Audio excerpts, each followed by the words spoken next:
ഇക്കഴിഞ്ഞ ജൂലൈ 20-ന് റോമിൽ നിന്നും ഏകദേശം 16 മൈൽ തെക്കുള്ള ദേവാലയത്തിന് പുറത്ത് ലിയോ 14 പാപ്പായെ കാത്ത് ഒരു സർപ്രൈസ് ഉണ്ടായിരുന്നു. പാപ്പായുടെ ജന്മനാടായ ചിക്കാഗോയിൽ നിന്നും അവധിക്കാലം ആഘോഷിക്കാനെത്തിയ ഒരു കുടുംബമായിരുന്നു ആ സർപ്രൈസിന് പിന്നിൽ.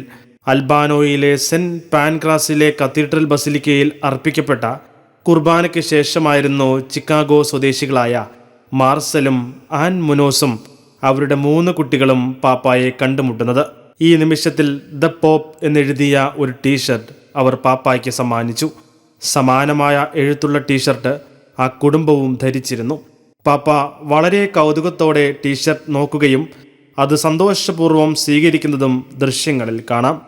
പാപ്പായെ കാണാൻ കൂടെ നിന്നിരുന്ന അനേകർക്കിടയിൽ നിന്നും ഞങ്ങൾ വസ്ത്രം കൊണ്ട് വ്യത്യസ്തരായിരുന്നു. അതുകൊണ്ട് തന്നെ ഞങ്ങൾ അവിടെ ശ്രദ്ധാകേന്ദ്രമായെന്നും മാർസൽ മുനോസ് പറഞ്ഞു.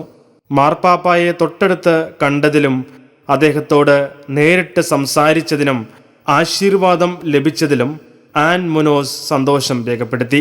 കാസ്റ്റൽ ഗാൻഡോൾഫോയിലെ അവധിക്കാല വസതിക്ക് സമീപമുള്ള കത്തീഡ്രലിൽ പരിശുദ്ധ പിതാവ് അർപ്പിച്ച ദിവ്യബലിയിൽ പങ്കെടുക്കാൻ ഇവർ 45 മിനിറ്റ് വാഹനത്തിൽ സഞ്ചരിച്ചാണ് എത്തിച്ചേർന്നത്.